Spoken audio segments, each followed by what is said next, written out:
Who are the most underrated characters in 2025 of competitive Smash Bros? Well, honestly, the way things are going, I actually don't think there's a wrong way to answer this. So many characters seem to come out of nowhere with just great performances. We are approaching 7 years of Smash Ultimate and the strength of characters is still constantly shifting. When we had the newest official tier list come out, characters are still flying up and down the rankings.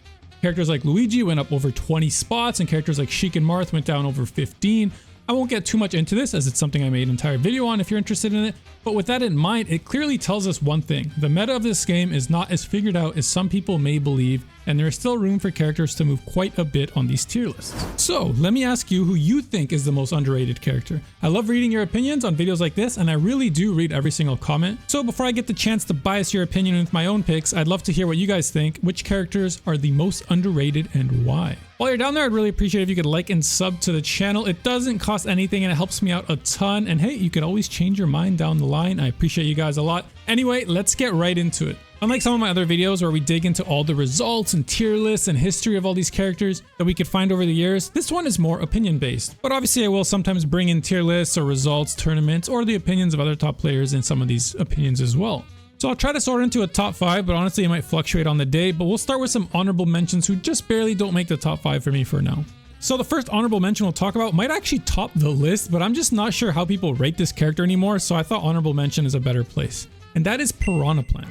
This character is currently ranked 75th on the tier list, which is absolutely abysmal, but as you may know, Spargo has actually won 2 different majors recently while using this character. The first was at 95 Kings of Field number 5, where he actually used Piranha Plant quite a bit in a lot of the important sets, and the second was at Get On My Level Forever just 2 weeks ago, and he used Plant much less, but it did come out. And yeah, the reason this character is an honorable mention, even though Plant is like an obvious candidate to top this list, as it's the literal lowest tier character to win a major in this game's history, I'm pretty sure. So everyone can agree that Plant is probably better than what we used to think, I'm sure. I'm just going to stick with HM just because it's a little too obvious, so I assume many people are already changing their mind on the character, so I'm not sure how underrated they are because I don't even know how people rate this character anymore.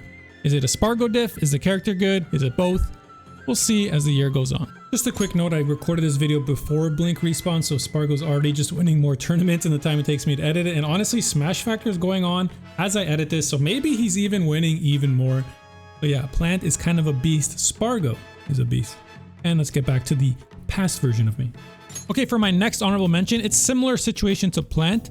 It's just not winning many majors. It's just that I'm not sure how good people think this character is today. And we have Mii Swordfighter. Mii Swordfighter recently had a lot of discussion around him after Ramble released a video showing off some insane kill confirms on different characters and at every percent, which made some people assume that we will enter an era of Mii Swordfighter in the future, kind of like how Luigi flew through the rankings recently by having a very similar strength of just crazy 0 to deaths and a big combo game. But yeah, I'm not really too sure how to gauge this today. I imagine if like even 40% of these combos are reliable, Mii Swordfighter should move up the tier list quite a bit.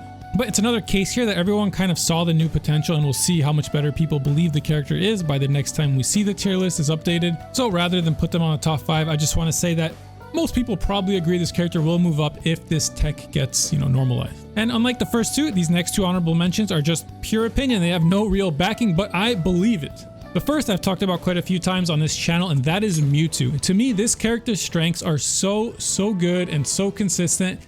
And he just has all the makings of a great Smash character, obviously with some weaknesses, but I cannot believe how low this character is on the tier list. I don't know why. Like, I love playing this character even. The run speed feels amazing. The projectile is amazing. Just being able to charge a projectile in general is already good because you force a lot of characters to have to come to you. He has a great advantage state, great damage, pretty good throws, great combos, great neutral tools. Like, there's just so much, but he's big and he's light and he has a tail, so he must be shit. I feel like that's literally the discussion around this character. No matter how many good things I can say, people will be like, yeah, big tail, by the way. And I don't know, I feel like it just comes off as so disingenuous to me. He was even lighter in Smash 4, a game where Rage can kill him even earlier, and he was a great character. Obviously, he had other things going for him, but my point is that there's so many good things about the character, and reducing him to just his weaknesses seem a little short-sighted to me. I feel like if we actually watch a lot of Mewtwo sets, you probably won't see him just dying because his tail got clipped that often. Like let's say it just happens, 15% of the time Mewtwo dies because he got hit by his tail. How often do you think Aegis dies because the recovery is not great, or Fox dies earlier than other characters because he's light and he gets edge guarded? Like, every character Okay, maybe not all of them, but tons of good characters have such obvious flaws, but I feel like Mewtwo's are just super exaggerated for some reason, but I don't know. Maybe that's just me. And our last one is Marth. Marth is a character that I pretty much feel like he is where he is on the tier list, mostly because of representation. Not to say that people who play Marth are bad or that the character is like really good or anything. It's just that I think he's in a weird spot where if you really wanted to dedicate yourself to this game and win tournaments, there are just way too many other characters you would choose. And those are the kinds of people that really like make an impact on these tier lists, right? Like who's playing each character really does make a difference on tier lists. Like as we just talked about earlier, Spargo starts playing Piranha Plant, people will think the character's better, right? Because when you see these characters in the hands of top players, it changes a lot. So I think Marth struggles a lot because a lot of people won't even give him the time of day because there's just so many good sword characters in this game. In a vacuum, I think that Marth is much better than his placement, but in practice, he isn't really worth using because the alternatives are just so much better. So in that regard, I guess he isn't that underrated because at the end of the day, there's kind of no reason to pick him. But more so, I just mean that his literal spot at 71st seems a little too low to me. He has a lot of good stuff going for him. Yes, he has some weaknesses. Yes, other sword characters are better.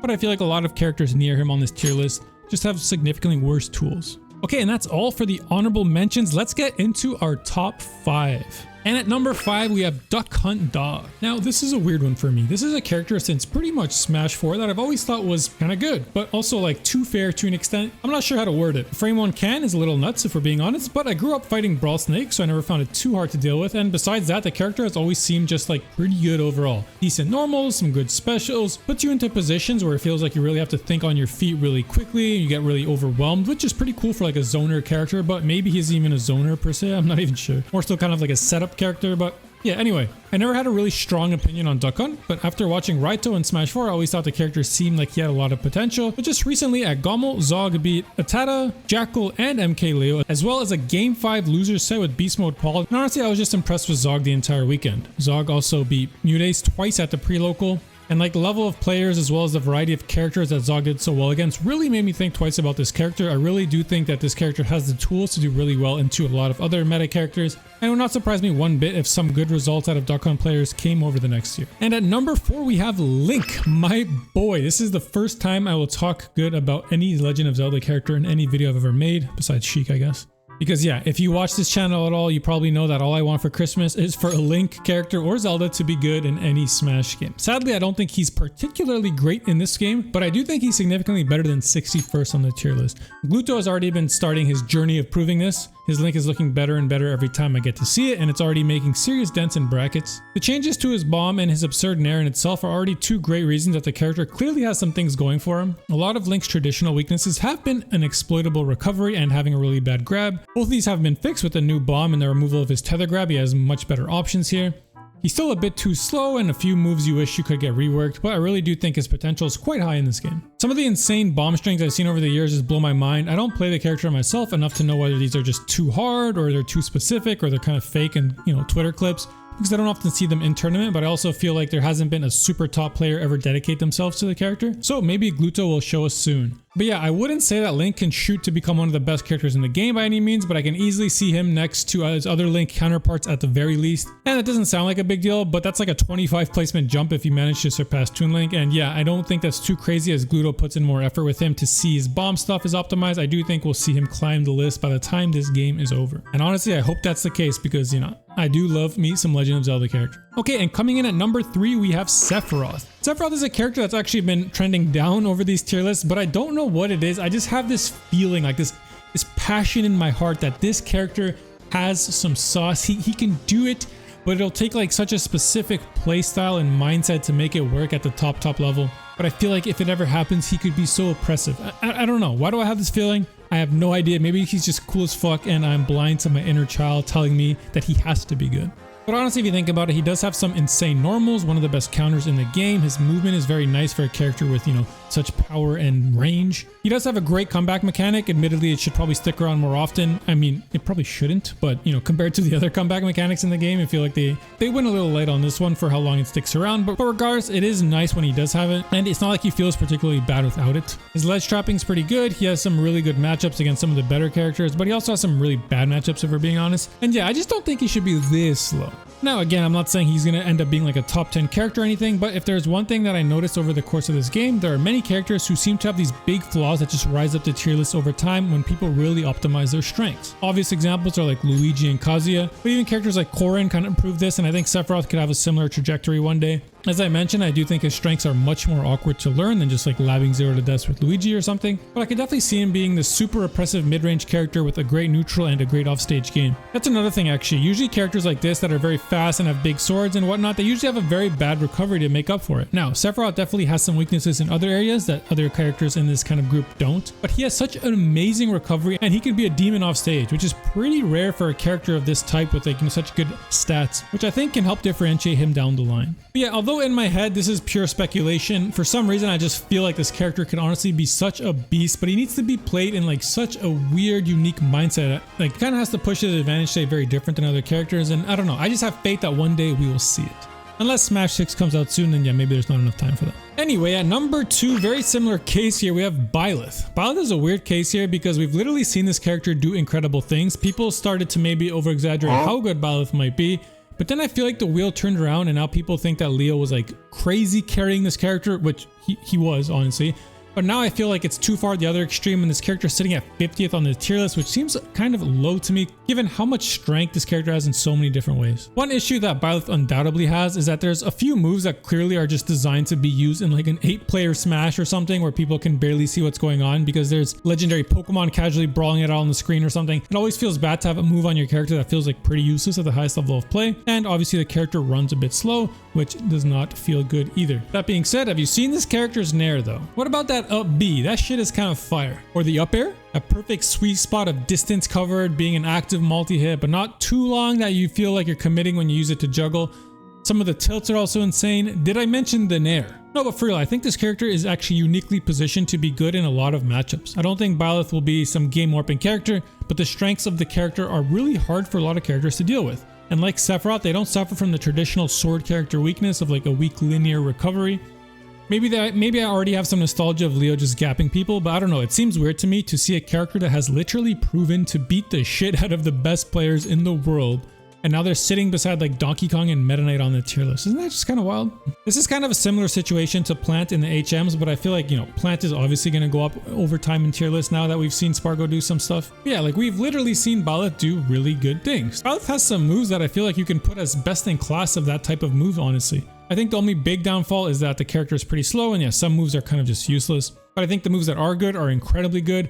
Really good disjoint, amazing kill power, really good recovery. But yeah, I think a locked in Leo will prove this character is still a big threat if he chooses to keep putting time into him. And I hope to see it, honestly, because I kind of liked watching Leo's Byleth. So maybe this is just propaganda to try to get him to play it again. Okay, and our number 1 pick, I've just noticed we have a lot of sword characters on this list, and we are gonna talk about Hero. Hero is a character who has steadily risen the tier list over time, and in my opinion, he will continue to rise, and I really do think at some point this character will end up being a top tier character, which the meta revolves around to some point. And that's the reason I put him at number 1. A lot of other characters, I think, you know, maybe they're just too low, but they're not going to end up being anything crazy.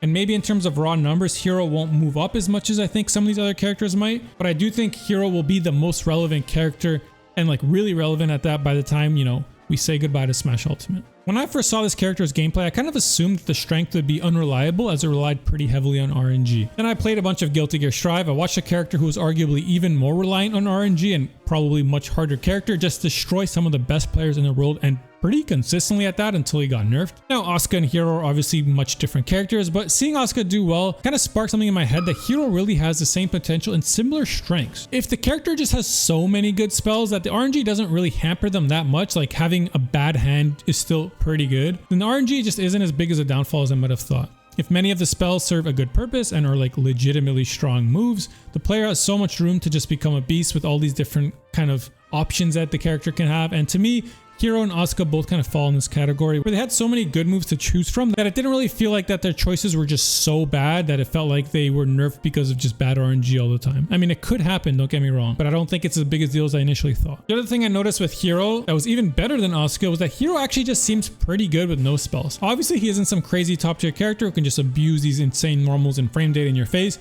but he does have some pretty good normals, a good advantage state, some good specials outside of the menu, and he just seemed to be in a good spot even if he didn't need to pull from the menu. And the menu itself is the last thing I feel like that will make this character extremely underrated over time. The way that Asuka worked in Guilty Gear is that he constantly had 4 cards on the screen that he could use. If the opposing player was really good at this matchup, they could always have perfect information as to what Asuka might be allowed to do based on the 4 cards he has. Now Asuka could shuffle these cards and he had ways to manipulate it, but he could never just pull a card out of his ass without you seeing it first. Hero's menu is a little different. Neither player knows exactly what is available to Hero, and I think this hidden information is actually pretty scary in a game like Smash. Hero simply pulling the menu makes the other character just shit their pants sometimes, honestly, if we're being real.